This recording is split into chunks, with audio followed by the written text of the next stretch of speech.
আসসালামু আলাইকুম ওয়া রাহমাতুল্লাহি ওয়া বারাকাতুহু। আলহামদুলিল্লাহি কাফা ওয়া সালামান আলা ইবাদিহিল্লাযিনা ইসতাফা, আম্মা বাদ। দর্শক যে যেখান থেকে দেখছেন, বাংলা ভিশনের পর্দায় Sinbad resource group light of Ramadan অনুষ্ঠানের শুরুতেই আমি আপনাদেরকে জানাচ্ছি প্রাণ ঢালা অভিনন্দন এবং শুভেচ্ছা। অনুষ্ঠানের কো-স্পন্সর ইসলামী ব্যাংক বাংলাদেশ পিএলসি এবং আল আরাফা ইসলামী ব্যাংক পিএলসি। প্রিয় দর্শক, অনুষ্ঠান শুরু করব।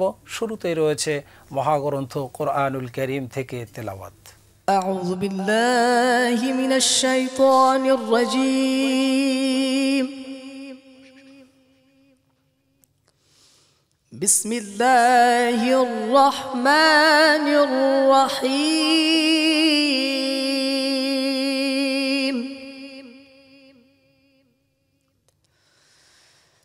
أولم ير الإنسان أنا خلقناه من نطفة فإذا هو خصيم مبين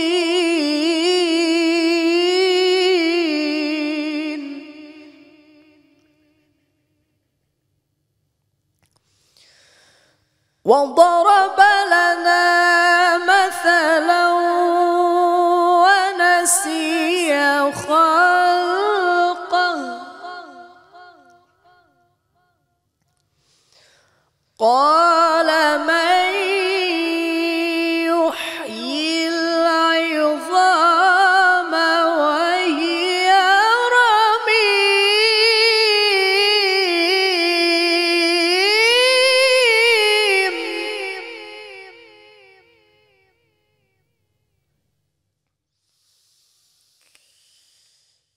قال من يحيي العظام وهي رميم قل يحييها الذي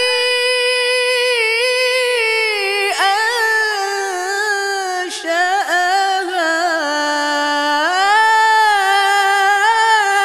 أول مرة وهو بكل خلق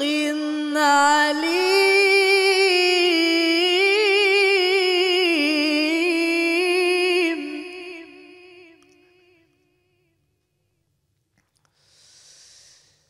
الذي جعل لكم من الشجر الأخضر نارا فإذا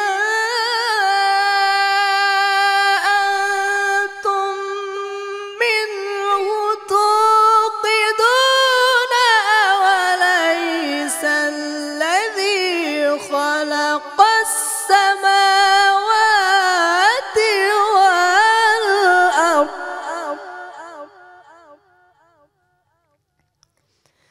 أوليس الذي خلق السماوات والأرض بقادر على أن يخلق مثلهم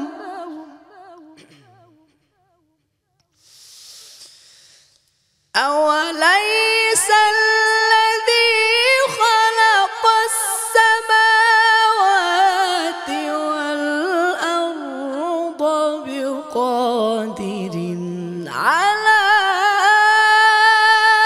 أن يخلق مثلهم بلى وهو الخلاق العليم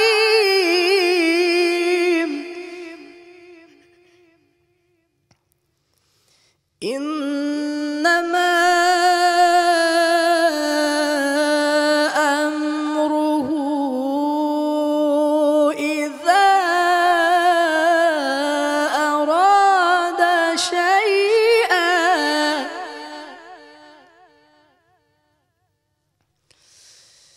إنما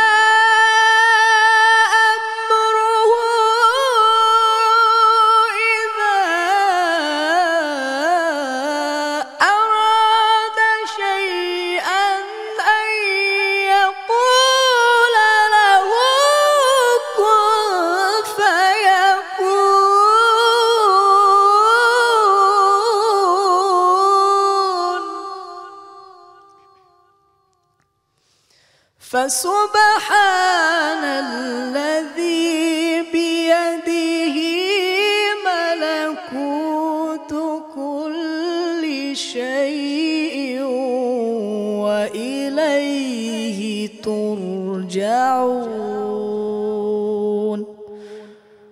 صدق الله العظيم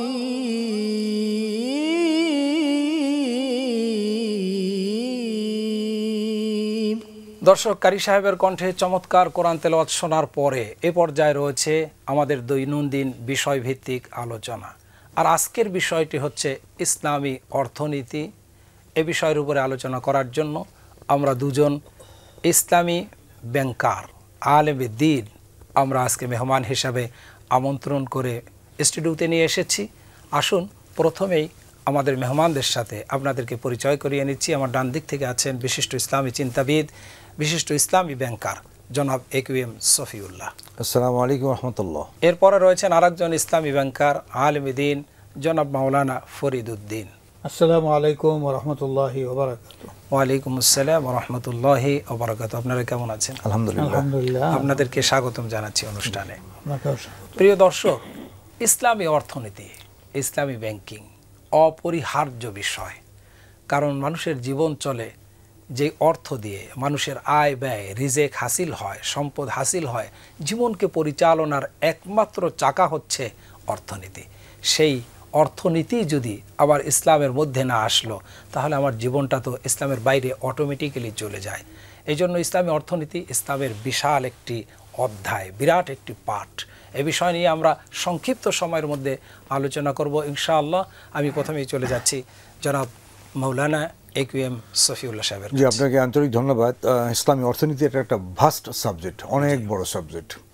আমরা এতটুকু বলি, আল্লাহ তাআলা পবিত্র কোরআনুল কারীমে মানব জীবনের সকল সমস্যার সমাধান দিয়েছেন। যেমনটি আল্লাহ তাআলা কোরআনে বললেন, আল-ইয়াওমা আকমালতু লাকুম দীনাকুম। তাহলে অন্যত্র আল্লাহ তাআলা বললেন, ইন্না হাযাল কুরআনা ইয়াহদি লিল্লাতী হিয়া আকওয়াম। কোরআন এমন একটা পথের দালালত করে যেটা কি দীর্ঘস্থায়ী এবং স্থায়ী, যেটাকে আধুনিক অর্থনীতি বলে সাস্টেইনেবল কোনো কিছু করা, যেটা ধীরে ধীরে ডেভেলপমেন্ট করে অগ্রগতির পথে যায়। তাহলে ইসলামী অর্থনীতি এর বাইরে না। মানব জীবন অর্থ ছাড়া চলে না। আবার অর্থের একটা নীতি থাকা দরকার, এই জন্য আমরা বলি অর্থনীতি। কিন্তু আজকের সমাজে আমরা অর্থনীতির নামে সব অনৈতিক কাজকর্ম চালাচ্ছি। ইসলামী অর্থনীতি কি? কনভেনশনাল অর্থনীতি বা প্রচলিত অর্থনীতি বলে যে অর্থনীতি এমন একটা সাবজেক্ট বা বিশেষ জ্ঞান যেটা মানব জীবনের হিউম্যানস বিহেভিয়ার এবং আপনার নেচার অফ ওয়েলথ দুটো বিষয় নিয়ে আলোচনা করে। কিন্তু এটা অ্যাডাম স্মিথ থেকে শুরু করে হাল জামানার সকল প্রচলিত অর্থনীতিবিদ একই ডেফিনেশন দিচ্ছেন, কাছাকাছি। ইসলাম একই ডেফিনেশন দেয়, কিন্তু ইসলাম বলে সমাধানটা কোরআন এবং সুন্নাহ অনুযায়ী। তারা বলেন সমাধান আমার মতো, ইসলাম বলে নো, সমাধান হবে কোরআন এবং সুন্নাহ অনুযায়ী। এই জায়গায় ইসলামী অর্থনীতি এবং কনভেনশনাল অর্থনীতিতে যোজন যোজন পার্থক্য। ইসলামী অর্থনীতি আল্লাহ প্রদত্ত এবং আল্লাহমুখী, এটা একত্ববাদের শিক্ষা দেয় এবং এমন একটা ভারসাম্যমূলক অর্থনীতির কথা আমাদেরকে বলে যেটা যদি সমাজে চালু হয় তাহলে ধনী দরিদ্রের মাঝে যে আপনার দরিদ্রতার যে গ্যাপ আছে সেটা কমে যাবে এবং মানুষের যে মৌলিক অধিকারগুলো সেটা অনেকাংশেই পূরণ হবে ইসলামী অর্থনীতিতে। তবে ইসলামী অর্থনীতি মানে এটা নয় যে সেখানে কোনো দরিদ্র থাকবে না, বাট সম্পদটা ক্রমাগতভাবে এক হাত থেকে অপর হাতে যাবে, যেমনটি আল্লাহ বললেন লিকাইলা দুলাতান বাইনাল আগনিয়াই মিনকুম। ইসলামী অর্থনীতিতে আল্লাহ তাআলা সুদকে হারাম করে দিয়েছেন। কনভেনশনাল অর্থনীতির মৌলিক উপাদান হচ্ছে সুদ, এবং আমরা বলি সুদ কোনো প্রোডাক্ট না এবং মানি টু মানি ট্রানজিশন করা যায়। আপনার কাছে ইনশাআল্লাহ আবারও আসবো। আমি যাচ্ছি মাওলানা ফরিদ উদ্দিন সাহেবের কাছে, যে ইসলামী অর্থনীতি মুসলমানদের জন্য, মানুষের জন্য আল্লাহ পাক অপরিহার্য করে দিয়েছেন। যে তোমরা, এমনকি আল্লাহ পাকের আদেশই আছে, ইয়া আইয়ুহান নাসু কুলু বিম্মা ফিল আরদি হালালান তাইয়্যিবা। সমস্ত মানব জাতিকে বলেছেন তোমরা হালাল এবং বৈধ জিনিস খাও, পবিত্র জিনিস খাও। যে এই বিষয়টা যদি আপনি দর্শকদের জন্য বলেন যে কিভাবে আমরা ইসলামী অর্থনীতিটা কি আর মানে কনভেনশনাল অর্থনীতি কি, দুইটার ভিতর পার্থক্য করে আমরা মুসলমান হিসাবে কোনটা গ্রহণ করব। ইসলামী অর্থনীতির গুরুত্ব দেখেন, আসলে আল্লাহ রাব্বুল আলামিন পবিত্র মাহে রমজান সম্পর্কে আলোচনা করেছেন, কুতিবা আলাইকুমুস সিয়াম। কেন বলছেন লাআল্লাকুম তাত্তাকুন? ফরজ করা হয়েছে যে মুত্তাকি হওয়ার জন্য। তাকওয়াটা আসলে কি? তো তাকওয়ার মুত্তাকি হওয়ার জন্য দেখেন পবিত্র কোরআনের শুরুতেই আমার আগে আলোচক বললেন হুদাল্লিল মুত্তাকিন। মুত্তাকিদের জন্য এটা হেদায়েত। হেদায়েতের এই মুত্তাকি কারা? আল্লাযীনা ইউমিনুনা বিল গায়বি ওয়া ইউকিমুনাস সালাতা ওয়া মিম্মা রাযাকনাহুম ইউনফিকুন। তিনটা কথা বলা হয়েছে। জি, যারা আল্লাহর উপর ঈমান এনেছে, গায়বের উপর, এরপরে নামাজ আদায় করেছে এবং আল্লাহ তাআলা যা রিজিক দিয়েছেন তার থেকে তারা ব্যয় করে। এই রিজিকটা হচ্ছে উপার্জন করা হয়। এই রিজিকটার মূল ভিত্তির উপরে আমরা আলোচনা করতে পারি অর্থনীতির কথা। জি, উপার্জনটা কিয়ামতের দিন দুটি প্রশ্নের উত্তর দেওয়া পর্যন্ত একজন মানুষের পা সে নাড়াতে পারবে না। পাঁচটি প্রশ্নটা প্রশ্নের হলো, ভিতরে একটা প্রশ্ন। এর মধ্যে প্রশ্ন হচ্ছে যে কোথা থেকে সে সম্পদ অর্জন করলো। জি, মিন আইনা ইকতাসাবতা ওয়া আইনা আনফাকতা, কোথায় তুমি এটা ব্যয় করেছো। অর্জনটারও উত্তর দিতে হবে, ব্যয়ের জায়গাটা উত্তর দিতে হবে। হাদিস শরীফে বলা হয়েছে তালাবু কাসমিল হালালে ফারিজাতুন বাদাল ফারিজা। নামাজ পড়ার পরে আল্লাহ তাআলা বলেন সূরা জুমার মধ্যে, জি, ফাইজা কুজিয়াতিস সালাতু ফান্তাশিরু ফিল আরদ ওয়াবতাগু মিন ফাদলিল্লাহ। নামাজ শেষ করার পরে পরেই জীবিকা অর্জনের জন্য বের হও। এই জীবিকা অর্জনের হাজারো পথ আছে। শাহজালাল মজদুররহমানী রহমতুল্লাহ আলাইহির এই তার যে বড় মসজিদটা দরগা মসজিদ, এই মসজিদের ইমাম সাহেব অত্যন্ত বুজুর্গ মানুষ ছিলেন। বলছেন যে একজন জেলে নদীতে যখন জাল ফেলে, তো ওই জাল ফেলার পরে তার বিভিন্ন ধরনের প্রাণী জালের মধ্যে উঠে আসে। সে কিন্তু সব প্রাণী নেয় না। কিছু কিছু প্রাণী আছে, যেমন ব্যাঙ আছে, কুচ্চে আছে, বা আরো এরকম সাপও আসে সাপ অনেক আছে, সময়। এগুলোকে সে তাড়ায়া দেয় বা ফেলে দেয়। তার প্রয়োজনীয় যেগুলো নেওয়া যায় সেগুলো সে নেয়, নিয়ে এসে তখন মাঠে আসে। সুন্দর উপমা। আমরা আপনার কাছে আবারও আসবো, তবে একটা বিরতির পরে। দর্শক, সময় হলো বিরতির, আমাদের সাথেই থাকুন। ফিরছি ছোট্ট একটা বিরতি নিয়ে।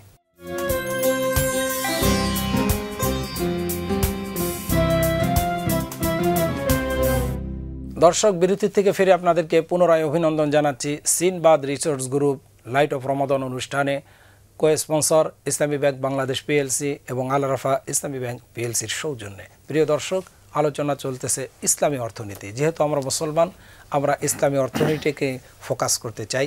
বাকিটা যে ইসলামের বাইরের যে অর্থনীতি, সবটাই হচ্ছে অন ইসলামী অর্থনীতি, বাতিল অর্থনীতি, কুফরি অর্থনীতি, সুদভিত্তিক অর্থনীতি।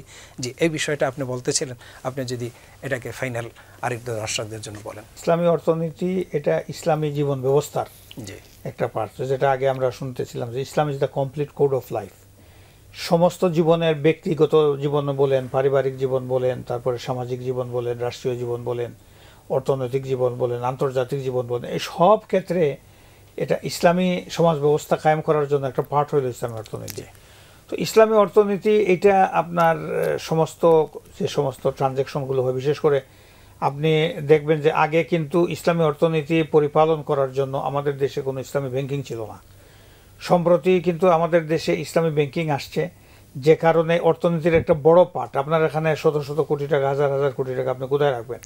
আপনাকে ব্যাংকে রাখতে হবে, ব্যাংকের মাধ্যমে ট্রানজ্যাকশন করতে হবে, আপনি এলসি করবেন বাইরে বিদেশ থেকে, সেই পণ্য আমদানি করবেন এলসির মাধ্যমে। তো এই অর্থনৈতিক কার্যক্রমগুলো পরিচালনা করার ব্যাংক একটা বড় গুরুত্বপূর্ণ ভূমিকা পালন করে। তো সেই জায়গাতে ইসলামী ব্যাংকগুলো আমাদের সামনে আসছে। ইসলামী ব্যাংকে সেই ট্রানজ্যাকশনগুলো করা যায় এবং ইসলামী ব্যাংকিংগুলো বিভিন্নভাবে তারা প্রতিশ্রুতি দিচ্ছে যে আমাদেরকে ইসলামী ব্যাংকিং কার্যক্রম পরিচালনা করবে। এটা হলো যেমন আমরা অনেক সময় প্রশ্ন আসছে যে ইসলামী ব্যাংকিং এবং কনভেনশনাল ব্যাংকিং তো দেখতে একই রকম মনে হয়, কিন্তু ওখানে আমাদের অনেকে স্কলাররা উদাহরণ দেন যে ইসলামী ব্যাংকিং যারা করছেন তারা, আমি যেমন আমার 1 লাখ টাকা ডিপোজিট রাখলাম, আমি মাসে 1000 টাকা পাই। এখন প্রশ্ন হচ্ছে এই 1000 টাকা আমার জন্য হালাল না হারাম? এই অর্থনৈতিক যে কর্মকাণ্ড আমার সাথে হলো, এটা হালাল না হারাম? তখন প্রশ্ন আসছে যে যারা আমাকে এই টাকা দিচ্ছেন বা মুনাফা দিচ্ছেন, তারা তো ডিক্লেয়ার করছেন যে আমি এটাকে হালালভাবে দিচ্ছি। তো এখানে যেমন আমরা নামাজ পড়ি একজন ইমাম সাহেবের পিছনে, ইমাম সাহেব ওযু করে নামাজ পড়ান, তার পিছনে আমরা ইক্তেদা করি। কোনো কারণে যদি তার নামাজে ত্রুটি হয়, মুসল্লিদের নামাজ হয়ে যায়, মুসল্লিদের নামাজ কিন্তু হবে। আপনাকে অসংখ্য ধন্যবাদ। যাচ্ছি সফিউল আরিফ সাহেবের কাছে, যে আপনার কাছে জানতে চাইব, ইসলামী অর্থনীতি, ইসলামী ব্যাংকিং অপরিহার্য মুসলমানদের জন্য, যেহেতু ব্যাংকিং লেনদেন ছাড়া মানুষের জীবন চলবে না, ব্যবসা বাণিজ্য চলবে না, টাকা রাখার আমানতের একটা জায়গা নেই, নিরাপত্তার একটা জায়গা নেই। তো ইসলামী ব্যাংকিং আমাদের দেশে নেয়ামত স্বরূপ এসেছে, কিন্তু আমার প্রশ্ন হচ্ছে ইসলামী ব্যাংকিং নিয়ে দর্শকদের যে প্রশ্ন, সাধারণ জনগণের, গ্রাহকদের যে প্রশ্ন, যে ইসলামী ব্যাংক কি সত্যিকার অর্থে, আপনি যেহেতু সেন্ট্রাল শরিয়ার মধ্যেও ছিলেন, আপনি সেক্রেটারি জেনারেল হিসাবে ছিলেন, আপনি জানেন ভালো করে যে ইসলামী ব্যাংকগুলি কি শরিয়া প্রতিপালন করে গ্রাহকদের চাহিদাকে পূরণ করতে পারে কিনা? বাংলাদেশে যতগুলো ইসলামী ব্যাংকিং আছে বা যারা ইসলামী ব্যাংকিং করে, প্রত্যেকের নিজস্ব একটা শরিয়া বোর্ড আছে, ইন্ডিপেন্ডেন্ট শরিয়া বোর্ড। এটা একটা দিক। আরেকটা দিক হলো যে এখানে যতগুলো আইন কানুন প্রণয়ন করা হয়, পলিসি প্রণয়ন করা হয় রেসপেক্ট অফ ইসলামী ব্যাংকিং, এবং সেটা বিজ্ঞ শরিয়া বোর্ড কর্তৃক সাপোর্টেড এবং as advised and as guided. এর বাইরে আমাদের রেগুলেটর বাংলাদেশ ব্যাংকের বিভিন্ন বিধিনিষেধ আছে ইসলামী ব্যাংকিংয়ের ক্ষেত্রে। এই সমস্ত বিধিনিষেধের কোথাও আপনার এমন কোনো ফাঁক রাখা হয়নি যে কেউ বলতে পারবে এটা ইসলামী বিধিবিধান সম্মত না। কিন্তু বিষয়টা হলো যে বাস্তবায়নে কোনো সমস্যা আছে কি না। হ্যাঁ, বাস্তবায়নে আমাদের কিছু কিছু সমস্যা আছে। এই সমস্যাগুলো হয় কনসার্ন ব্যাংকারের ল্যাক অফ নলেজের কারণে অথবা ল্যাক অফ কমিটমেন্টের কারণে।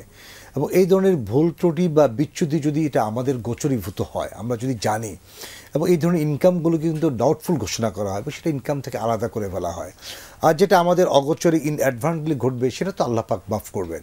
কিন্তু এই বিষয়ে ইসলামী ব্যাংকগুলো খুবই সতর্ক। তো ইসলামী অর্থনীতির যে আমরা কথা বলতেছি, এটা ম্যাক্রো হোক আর মাইক্রো হোক, তার মূল উপাদান কিন্তু সম্পদকে ঘিরে। এবং ইসলামী অর্থনীতির ক্ষেত্রে আমরা বলি সম্পদের একমাত্র মালিক আল্লাহ তাআলা।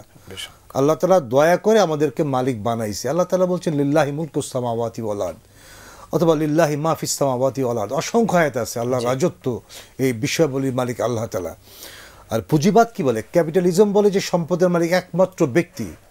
যদি ব্যক্তি সম্পদের মালিক হয় তো ব্যক্তি বলগাহীন আচরণ করে, যেমনটা আমরা পুঁজিবাদী সমাজে দেখতে পাচ্ছি। আর সমাজবাদ বলে কি? সম্পদের মালিক রাষ্ট্র। তো সারাদিন আমি উপার্জন করলো আমার যা বেতন, আর একজন উপার্জন না করলো বা কষ্ট না ব্যয় করলো বা শ্রম না ব্যয় করলো, তার বেতন একই। ওখানে প্রোডাক্টিভিটিটা কাজ করে না। এই জায়গায় বৈষম্য তৈরি হয়ে গেল। এই জায়গায় বৈষম্য, মানে সিরিয়াস বৈষম্য তৈরি হয়। এই জায়গায় ইসলামী অর্থনীতি কতটা বাস্তব যে আল্লাহ তাআলা দয়া করে আমাদেরকে সম্পদের মালিক বানিয়েছেন, এবং এগুলো আল্লাহর পক্ষ থেকে নেয়ামত। ওয়া ইন তাউদ্দু নি'মাতাল্লাহি লা তুহসুহা, এটা আমরা গণনা করা যাবে না।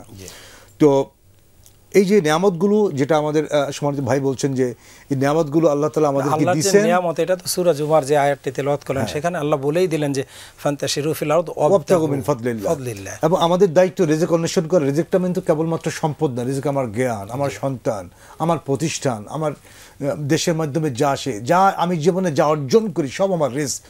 এই রিস্কগুলো ইসলামী অর্থনীতি বলে হালাল ওয়েতে ইনকাম করতে হবে, হালাল ওয়েতে ব্যয় করতে হবে, এবং যে রিস্কটা আমি অন্বেষণ করছি সাবজেক্ট ম্যাটার, এটা মাস্ট বি হালাল। এই তিনটা হচ্ছে ইসলামী অর্থনীতির মৌলিক দিক। যদি আমরা এটা পরিপালন করার চেষ্টা করি তাহলে আমাদের সমাজে সকল অবৈধ ব্যবসা বন্ধ হয়ে যাবে।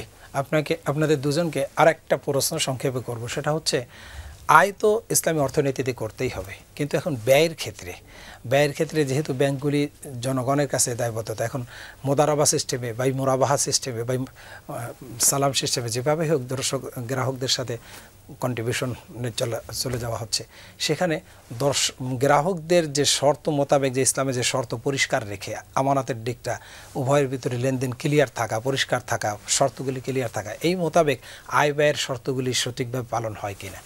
ডেফিনেটলি, এছাড়া তো কোনো উপায় নেই। মানে আলাদা অ্যাফেয়ার্স তৈরি হবে, সব কিছু আলাদা। আমার ওই প্রশ্ন যেটা আগে করলাম যে আসলে আমরা কমপ্লায়েন্সে কতটুকু ঠিক, আমাদের উচিত শরীর অ্যাওয়ারনেসটা ক্রিয়েট করা। ইসলামী ব্যাংকিং এটা একটা পক্ষের না, কেবলমাত্র ব্যাংকারদের না, যে সমস্ত ক্লায়েন্ট আসবেন, সম্মানিত কাস্টমার বলি, ক্লায়েন্ট বলি, তাদেরকে অবশ্যই ইসলাম মানার অ্যাটিটিউড তাদের মাঝে থাকতে হবে। এই দুই পক্ষের সম্মিলিত প্রয়াসে ইসলামী ব্যাংকিংটা 100%-এর কাছাকাছি নিয়ে যাওয়া যাবে।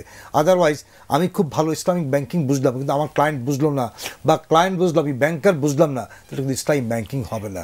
এবং ইসলামী ব্যাংকিংয়ের অন্যতম শর্ত হচ্ছে যে কোনো কন্ডিশন বা শর্ত যদি থাকে, আমরা কি বলি, আল্লাহ রাসূল কি বলেন, আল মুসলিমুন আলা শুরুতিহিম, মুসলমানরা যা বলবে যা করবে সব শর্তযুক্ত, কেবলমাত্র হালালকে হারাম আর হারামকে হালাল করতে পারবে না। এবং মুসলমানদের প্রতিটা কথায় অঙ্গীকার, ইন্নাল্লাহা কানা মাসউলা, এবং আল্লাহ তাআলা তো নিজে অঙ্গীকার ভঙ্গ করেন না। এই যে আল্লাহর যে বিষয় বলি, এই রঙ্গেই তো আল্লাহ আমাদেরকে রাঙ্গাতে বলেছেন, সিবগাত আল্লাহ ওয়ান আহসানু মিনাল্লাহি সিবগা। আমরা যদি আল্লাহর দেয়া বিধিনিষেধকে পালন করে আল্লাহর রঙে রঙিন হতে পারি, এর চাইতে উত্তম রং কেউ ধারণ করতে পারবে না, এবং তবেই আমরা কামিয়াব। জি, আপনাদের দুজনকে অসংখ্য ধন্যবাদ। আপনাকেও ধন্যবাদ। জি দর্শক, আমাদের সময় একেবারে শেষ প্রান্তে চলে এসেছি। ইসলামী অর্থনীতি, ইসলামী ব্যাংকিং নিয়ে প্রখ্যাত এবং অভিজ্ঞ দুজন ইসলামী আলেমে দ্বীন এবং ইসলামী ব্যাংকার আপনাদের সামনে আলোকপাত করলেন। আমি তাদেরকে প্রশ্ন করলাম, সুন্দরভাবে উত্তর দিলেন। এর মাধ্যমে আমাদের অনেকের অজানা বিষয়গুলি চলে এসেছে। আমরা ধাবিত হতে হবে, ইসলামী অর্থনীতি আমাদেরকে গ্রহণ করতে হবে, বিকল্প কোনো পথ নেই। একটা এক্সাম্পল আমাদের মোহতারাম দিয়েছিলেন, ইক্তেদাইতু বিহাযাল ইমাম, ইমামকে যেভাবে আমরা অন্ধভাবে মেনে নামাজ পড়ছি, হ্যাঁ, সেখানে যদি আমরা জানি যে ইমাম আসলে দুর্নীতি করছে, ইমাম আসলে ফাসেকি কাজ করছে, ইমাম অবৈধ কাজ করে, তখন যেমন আপনি ওই ইমামকে বাদ দেওয়া আপনার জন্য জায়েজ হয়ে যায়, ওই ইমামের পিছনে নামাজ না পড়া আপনার জন্য যেমন দায়িত্ব হয়ে যায়, ঠিক এরকম যদি জানা থাকে তাহলে আপনি সেই ইসলামী ব্যাংকে আপনি বয়কট করতে পারবেন। অন্যথায় আপনি ইক্তেদায়িত বিহাজাল ইমাম করে যদি ইসলামী ব্যাংকে অর্থনীতি করেন, আপনার দায়িত্ব পালন হয়ে যাবে। কিয়ামতের দিন আল্লাহ পাকের কাছে জবাবদিহিতা থেকে আপনি উত্তীর্ণ হতে পারবেন।